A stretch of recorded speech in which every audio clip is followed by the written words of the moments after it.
Hey, what's up, Martech79 here. Now that Dragon Ball Daima Season 1 is officially over, we geeked out about Super Saiyan 4 Goku, we geeked out about Super Saiyan 3 Vegeta, we've experienced some epic battles, we've experienced some kind of okay writing, some crappy writing, but ultimately, the majority of us enjoyed Dragon Ball Daima for what it was. We enjoyed Akira Toriyama's last official works in writing to conclude some of the official story of Dragon Ball, the original manga, from Dragon Ball to Dragon Ball Z to Dragon Ball Daima to Dragon Ball Super. These are all canon works of the original creator, Akira Toriyama. I'm very happy that he was able to give us one more story before his untimely passing. It is a lot of people that are having some serious issues with some of the decisions of the storyboarding in Dragon Ball Daima. There's definitely some specific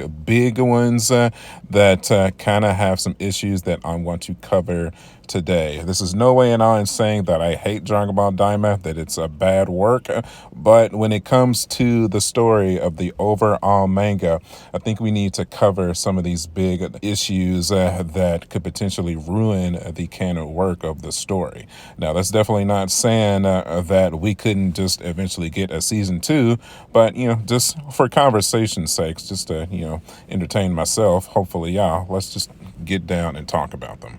First one, we have Kibito and Supreme Kai defusing at the start of Dragon Ball Daima, utilizing the power of Majin Buu, because they realized that Vegeta and Goku were able to defuse from Vegito when they got absorbed by Super Buu. So they utilized this power to defuse at the start of Dragon Ball Daima. So this is an issue because they were still Kibito Kai fused together at the start of Dragon Ball Super. They didn't defuse until, much later in the series. And so this is a kind of a huge issue that really never got explained, because I thought that eventually by the end of Dragon Ball Daima, they would, for have some reason, fuse back together.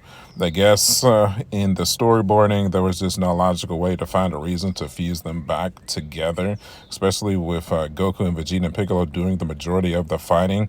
But it's something that we just can't ignore, because that definitely disrupts the continuity from Dragon Ball Daima to Dragon Ball Super. Maybe if it was just a side character that didn't really matter, we could potentially ignore it. But the Supreme Kai is the greatest overseer of Universe 7. So he's a very important character, especially with Beerus and Whis entering the fray. So there's no way that we can just ignore him supposing to be fused back together at the start of Dragon Ball Super. You have to fuse him back together to kind of hold the continuity of the story together. So during the duration of Season 1 of Daima, that did not get addressed. So we have to count that as a major red flag in the continuity between Dragon Ball Daima and Super. That's all it is to it. Second one, and really the one that offends me the most, this is the one that just breaks the continuity just completely for me personally. The Super Saiyan 3 Goku versus Beerus fight when they first met.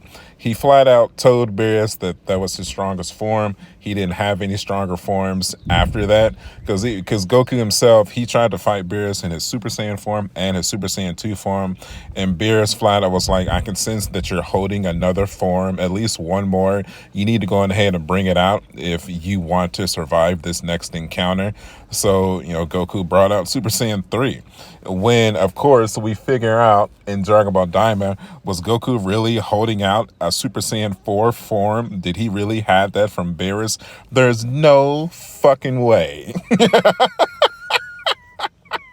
It's almost like the writers are trying to insult our intelligence, just treating it like we just completely forgot about this notion in Dragon Ball Super. He literally told Beerus, like, Super Saiyan 3 is my strongest form. I do not have a stronger form than this. So I was thinking that Dragon Ball Daima might figure out some kind of way to delete Goku's Super Saiyan 4 form, or make him forget about it, or depower him in some sort of way.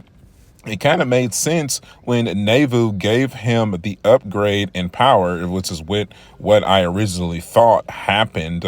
But it apparently it was not an upgrade in power. It appears that he just gave Goku his stamina back, because of course Goku revealed to Vegeta that he had been through some intensive training after Kid Buu, and he figured out that he could achieve the form just during his normal training, and he didn't decide to bring it out until the Demon King Goma, pushed him to that level. It wasn't Nevu that helped him bring out this form. He just gave him the stamina back. But it was Goku himself that reached this form naturally just through training.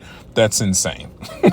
There's no defending that at all whatsoever. And to be completely honest, it kind of pissed me off a little bit.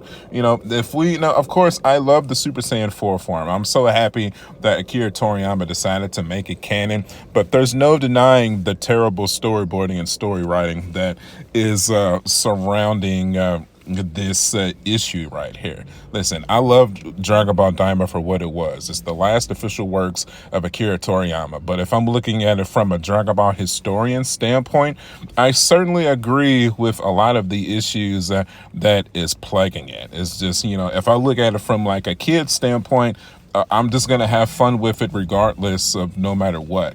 But if I'm looking at it from somebody that's been following the story and is passionate about the actual storyboarding of these characters, you have to address the problems where it's at. There's no way you can just fucking ignore it. I'm sorry. I love Dragon Ball, but this was terrible storyboarding. It just is, man.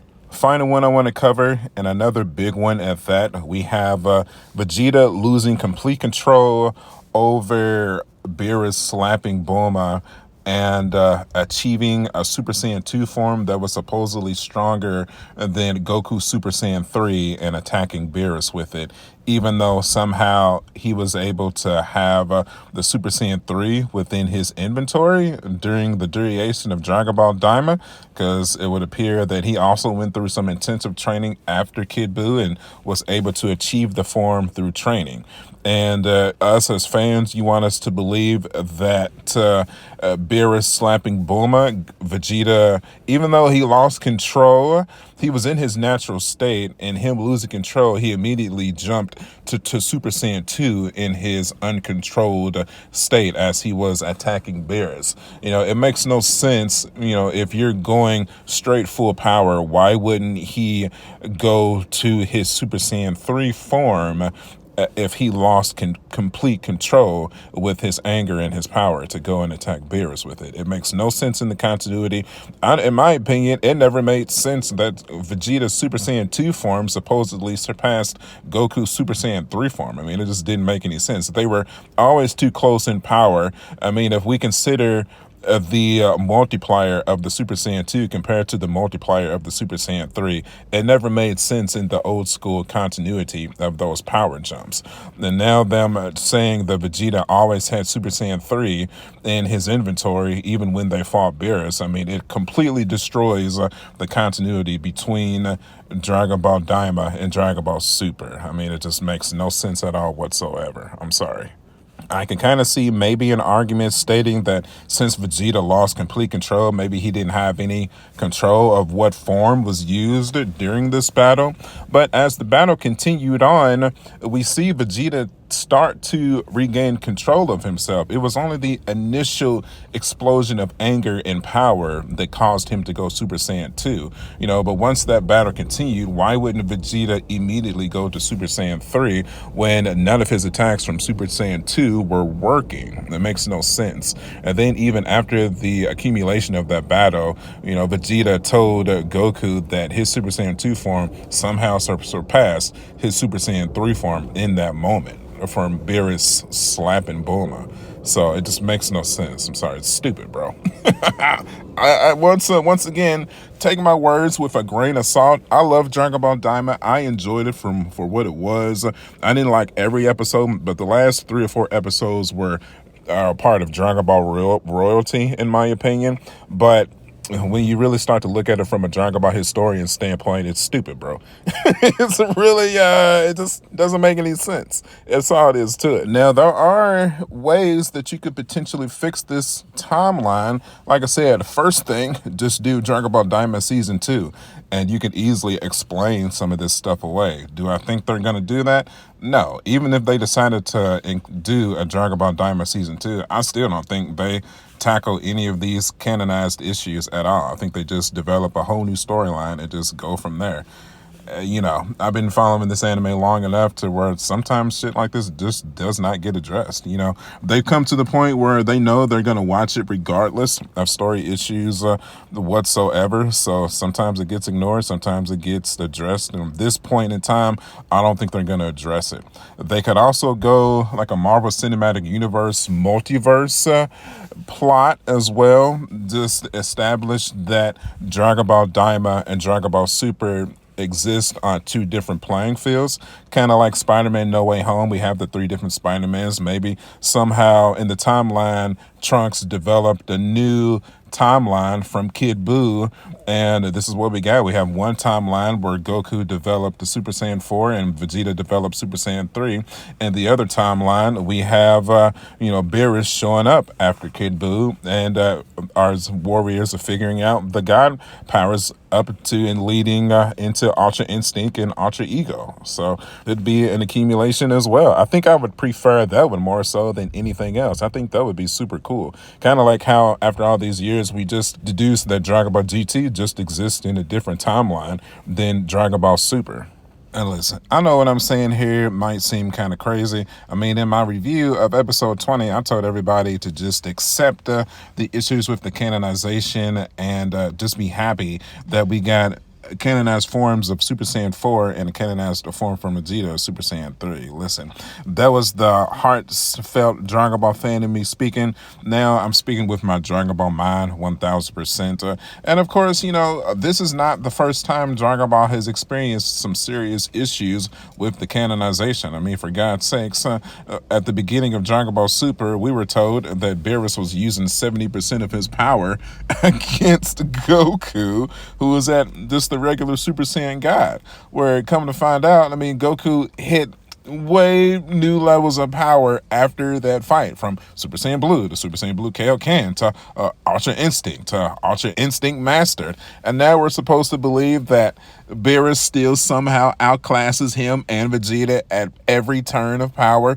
There's no fucking way. They had to scale up Beerus to make it seem like he's still this is somehow impervious to them in power. There's no way that battle from Battle of Gods makes sense anymore. It just doesn't. That one little line of 70% disrupted almost the entire canonization of Dragon Ball Super. There's no way, if they're still going with that Goku and Vegeta didn't already surpass him in power. I mean, it's just retarded. It is. I'm sorry. It just is, bro. And maybe start trying to wrap up this video a little bit. I know there's no shadow of a doubt that the storyboarding team doesn't know about all of these canonization issues. There's no freaking way. I just don't think they care. Dragon Ball is $1 billion business now. As long as they're creating new forms and finding any kind of a way to fit the new forms into the story so that they can sell the action figures, I think that's what the main goal is. It's like new forms and big extravagant fighting and beam attacks is the focus. Storyboarding is second. I mean, that's just where we are.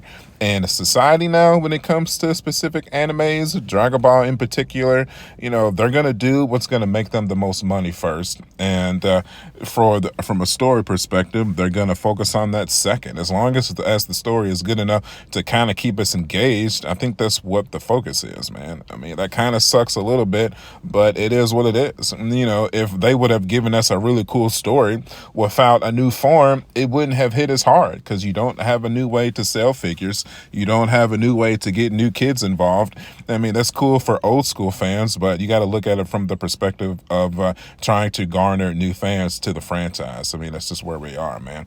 I mean, I'm a content creator. I mean, my goal is to keep all of my old school fans watching, which in turn, I'm also trying to garner new followers as well. It's what it is. That's how business works. That's how a business continues to thrive, especially after 30 years.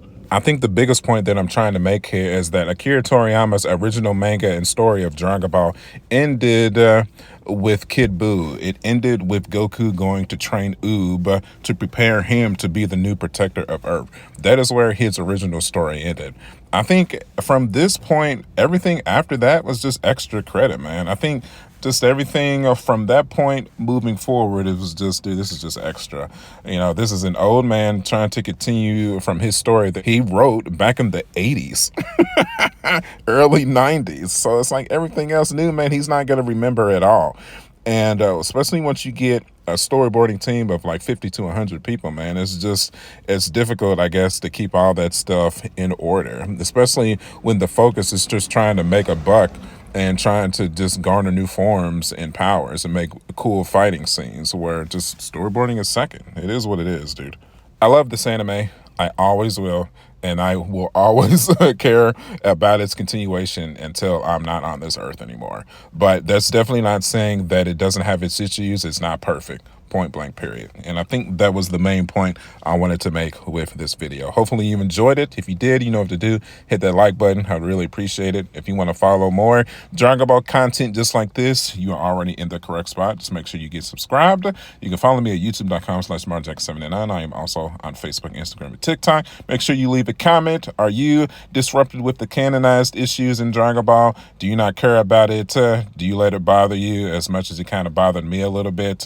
Or do you just let the story take its own form? Or do you just let the new forms in the fight scenes take a hold of your Dragon Ball fandom and make you not think about it? Or are you sick of the canonized issues and you're just done with Dragon Ball? Let me know in the comments below, man. Okay, as always, I will see everybody on the next one. I'll catch y'all later. Bye.